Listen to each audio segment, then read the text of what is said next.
Salut à tous. Alors une courte vidéo aujourd'hui supplémentaire, juste pour qu'on fasse un petit peu le point, parce que là vous commencez un peu à travailler sur pas mal d'exercices et pas mal de choses différentes. C'était juste pour vous dire que vous allez forcément avoir des difficultés sur certaines choses et pas sur d'autres. Pensez à cette expression anglaise, fall forward.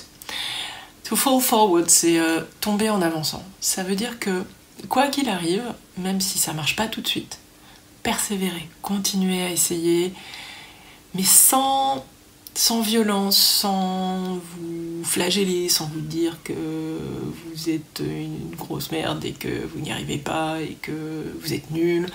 Pas du tout. Il faut le temps que votre corps intègre les choses, donc prenez vraiment le temps d'avancer et accepter de vous casser la figure de temps à autre et de pas y arriver. C'est pas grave, c'est comme ça qu'on apprend.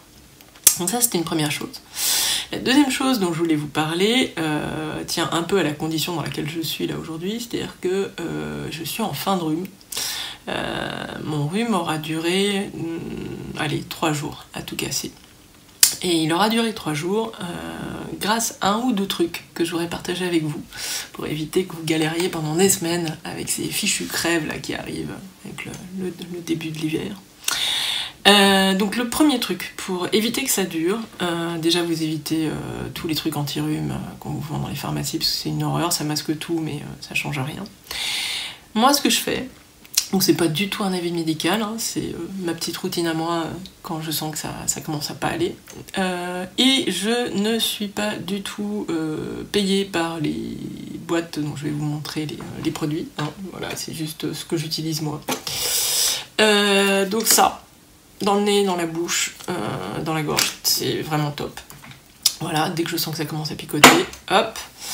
La gorge, quand elle commence à gratouiller un peu trop, un spray à la propolis si vous n'êtes pas allergique à la propolis. Voilà, cette marque-là ou une autre, on s'en fout. Mais surtout, ça va être des petites habitudes à prendre. L'idéal, c'est que ça ne coule pas dans la gorge.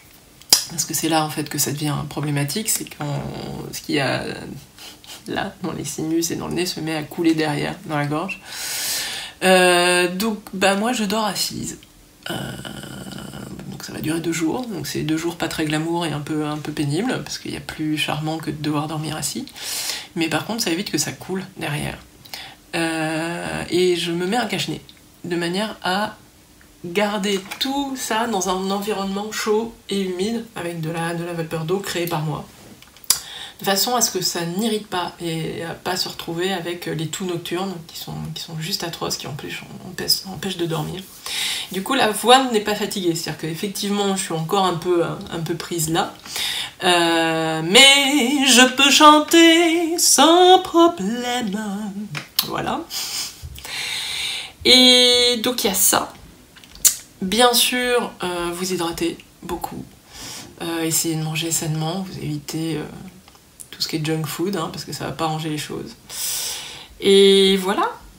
Et surtout, pas rester planqué chez vous, en mode pauvre petit chaton, hop, comme ça, au fond du trou.